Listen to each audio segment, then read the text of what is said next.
Hello guys, this is Alan from the Guangzhou TKY-Qin company. Today, let me introduce you this machine.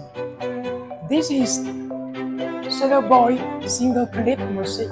As you can see, this is the overhead lighting box and the both sides with the acrylic column and the middle with the tempered glass.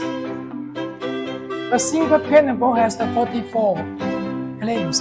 The clamps on the turntable are divided into blue narrow clamps and the red wire clamps. The blue will be 1/3 narrower than the red.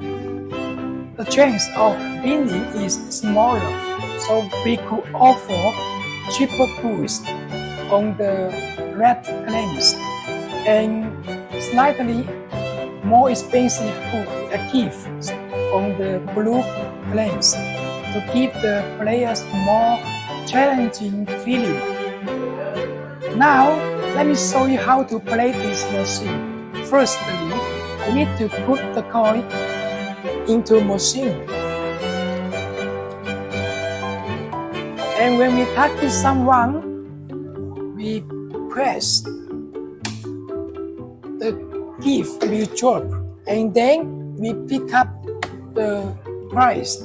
It's so amazing. Also, we can offer you customization service. Thank you.